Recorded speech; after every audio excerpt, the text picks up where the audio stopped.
ìbínú èèyàn ju ìbínú Ọlọ́run lọ èmi àǹdá kí ni mo wí o. ìbínú èèyàn ìbínú tèèyàn ó ju ìbínú Ọlọ́run lọ lọ́nà wo bàbá. ìyọ́nú tọlọ́hun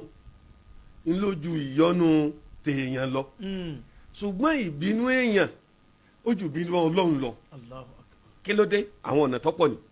alákọ̀ọ́kọ́ ni ẹnìkan kọjá lọ nínú ilé ọlá kan wọ́n wá rí àwọn ọmọbìnrin kéékèèké wọ́n lu bàndírì wọ́n wá ń kọrin orin tí wọ́n ń kọ níjọ́ náà ni wípé lánàá sùúrù dàhímà lánàá farihun dàhímà sẹ̀rìmẹ́dà ìdùnnú láíláí ayọ̀ láíláí ọ̀dọ̀ àwọn ló wà. ó lóun á wò pé ìdùnnú láíláí ayọ̀ láíláí sọ́nà wàá sì mọ́ sí fún yàn àmọ́ òun rí ilé yẹn náà pé ilé ọlá ni táwọn èèyàn ń wọ bẹ kìtìkìtì tíbẹ̀ ń rọ́ ó lóun sá kọjá lọ pé tó Ọlọ́run ní ìbàjẹ́ o nígbà tó ń padà bọ̀ n bá ti bá létí létí da ooru ilé ti fàyà lílẹ̀ kò sẹ́ni kankan bẹ́ẹ̀ mọ́ ilé ti wú kókó sẹ́mi pé yóò jẹ́ ìyàlẹ́nu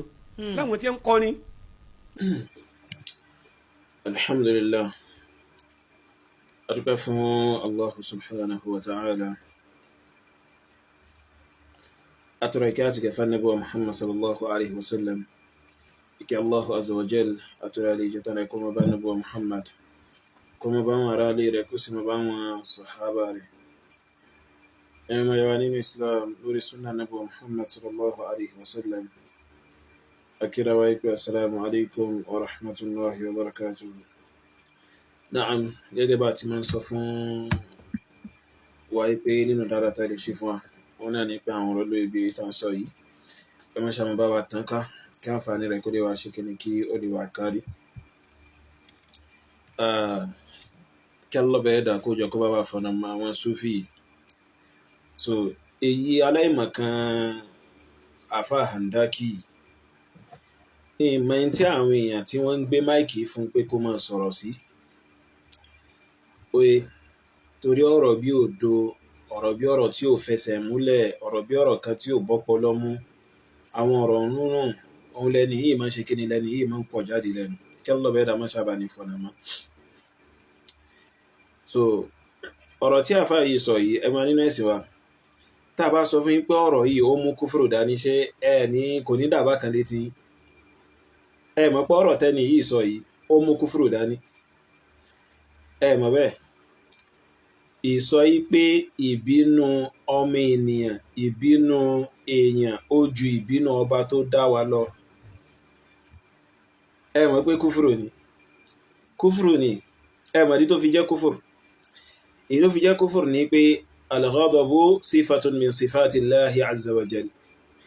ìbínú ìròyìn kan ni nínú àwọn ìròyìn Allahu azza wa jal oye ومن فضل صفة من صفات الله على صفات الخلق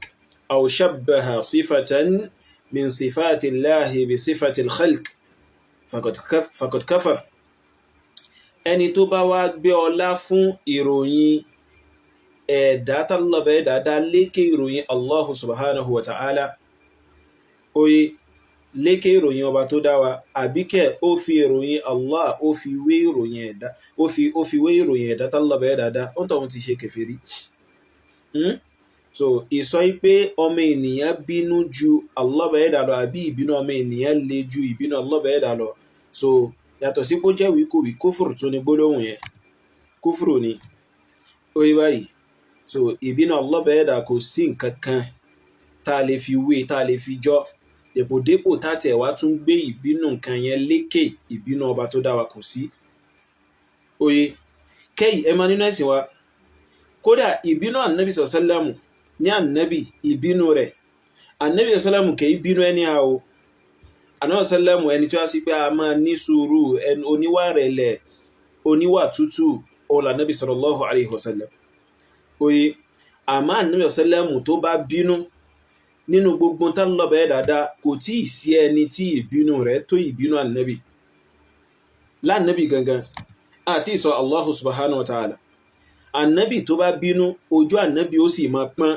tánàbì sallallahu bá ń bínú tẹ́ máa rí pípọ́n ojú ànábì sallallahu alaihi wasallam tatama'ar aynah ojú rẹ̀ méjì ó máa pọ́n tẹ́ fi mọ̀ pé ìbínú yìí ní agbára so ká tó wá sọ Allahu subhanahu wa ta'ala tó yá sí pé èèyàn gbọ́dọ̀ fi nǹkan kan wé in tó bá jẹ́ ti Allah Ọba ẹ̀dá nínú ìròyìn so ìbínú nínú àwọn ìròyìn tí Allah Ọba ẹ̀dá náà ṣe kí ni tí Allah Ọba ẹ̀dá náà ní ni àmọ́ ìròyìn rẹ̀ yìí kò jọ tàwọn ẹ̀dá rẹ̀ a lè fi wé ìbínú èyíkéyìí nínú àwọn ẹ̀dá rẹ̀ oye ìbínú Allah Ọba ẹ̀dá ó lè tayọ àlà ó lágbára ó ní agbára tayọ béèyàn bá ti léwu kó máa ṣe kí ni kó máa rò lọ so Allah Ọba ẹ̀dá tó yá sí pé nínú ọlá ńlá rẹ̀ àti ìbínú rẹ̀ tó bí sáwọn ẹ̀dá kan Allah Ọba ẹ̀dá rán atẹ́gùn èjì sáwọn èèyàn kátẹ́gùn èjì òun kó sì máa fà wọ́n yà àfáàndákí so ẹ̀yẹn ní ká Allah Ọba ẹ̀dá bí irú inú ẹ̀ sí ẹni kírú ìbínú Allah Ọba ẹ̀dá yẹn kó ṣe kí ni kó kọlù yín kí ìbínú ọmọ ènìyàn náà wá kọlù yín kẹrí ìtẹ́ survive so ẹ lè tẹ́rí sí ìbínú ọba tó dá wa Allah Ọba ẹ̀dá tó yá sí pé nínú ìbínú rẹ̀ tó fi bá àwọn ẹ̀dá rẹ̀ kan wí oye Allah Ọba ẹ̀dá sì yí ilẹ̀ ó yí ipò mọ́ wọn lórí tí ilẹ̀ di sánmọ̀ fún wọn Allah Ọba ẹ̀dá tún wá rọ òjò òkúta lé wọn lórí láti sánmọ̀ oye láti fi fìyà jẹ wọn látara pé Allah Ọba ẹ̀dá bínú sí wọn àfáàndákí ẹ tọrọ kí ìbínú Allah Ọba ẹ̀dá bẹ́ẹ̀ kó ṣe kí ni kó sọ̀kalẹ̀ lé lórí tẹ bá fẹ́ mọ̀ bóyá ìbínú Allah Ọba ẹ̀dá le àbí kò le Allah Ọba ẹ̀dá tó bínú sí Fíráúnà tán Allah Ọba ẹ̀dá ní kó parẹ́ sínú odò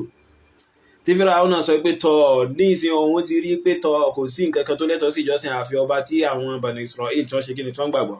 Allah Ọba ẹ̀dá sọ pé rárá ó ti kọjá ó tẹ́rì ó sì parẹ́ síbẹ̀ ìbínú Allah Ọba ẹ̀dá lẹ́ẹ̀rí yẹn so kò sí fi jọ nǹkan kan nínú àwọn ìbínú àwọn ẹ̀dá rẹ̀ tí Allah Ọba ẹ̀dá bá bínú sí yàn ó ń tọ̀hún ṣègbè àfi kó ń tọ̀hún máa tọrọ kí Allah Ọba ẹ̀dá má bínú sóhun òye fún di eléyìí a gbọ́dọ̀ fi ìbínú Allah Ọba ẹ̀dá wé ìbínú àwọn ẹ̀dá rẹ̀ a sì gbọ́dọ̀ gbé ìbínú ẹ̀dá tí Allah Ọba ẹ̀dá dá lékè ìbínú Allah subhanahu wa ta'ala òye so kúfùrù ní kéèyàn ṣe kíni kéèyàn ṣe bẹ́ẹ̀ àbí Allah Ọba ẹ̀dá kó mọ́ ṣàfọ̀nà mọ́ wa o àwọn aláìmọ̀ kan ló dùn sófì tí wọ́n ti dákàmà tí wọ́n kàn gbé máìkì fún àwọn aláìdákàmà àwọn ọ̀kúrí èèyàn kí Allah Ọba ẹ̀dá mọ́ ṣàṣe kíni kó mọ́ ṣàtọ́ àwọn náà sọ́nà kí Allah Ọba ẹ̀dá mọ́ ṣàfi tí ń jẹ́ òdodo ẹ̀sìn rẹ̀ hàn wọ́n. Naam barakallahu fikum ẹ máa nínú ẹ̀sìn wa lórí fundraising tí a ń béèrè fún kí Allah Ọba ẹ̀dá bá wa sẹ́yìn lẹ́sẹ̀ wọn lóore gbogbo àwọn ẹni tí Allah Ọba ẹ̀dá ní kí wọ́n ti dá sí ìgbìyànjú yìí láti ìbẹ̀rẹ̀ ṣẹ̀ṣẹ̀ tá a bẹ̀rẹ̀ sí béèrè fún títí débi tó dé yìí àbí Allah Ọba ẹ̀dá kó má ṣàdá sí àlámọ̀rí yín náà kó sì má dá yín dára yín kó sì mójútó àlámọ̀rí yín kó sì ṣàlékún arzikì fún yín àti fún àwa náà so báyìí sìn ibi tá a dé dó nípa owó tá à ń béèrè fún tá à ń sọ pé kẹ́yàn máa yá wa kẹ́ má ṣàbá wa dá sí láti já sí pé ká lè fi ralẹ̀ yìí fi kọ́ ilé kéwú àti mọ́sálásí tá ìsọ pé ilẹ̀ náà ń lọ fún 14 million naira ibi tá a wà báyìí sọ ní pé owó náà ti wọ 6.2 million naira tó túmọ̀ sí wípé so a ní almost going to 7.8 million naira níwájú wa tówó yóò fi ṣe kíni tí ó fi pé àrò yìí tí Allah Ọba ẹ̀dá bá ṣe ìgbàláyè fún nínú arzikì kẹ́ má ṣàbá wa dá sí Allah Ọba ẹ̀dá yóò dá sí alámọ̀rí yìí náà àkáǹtì wa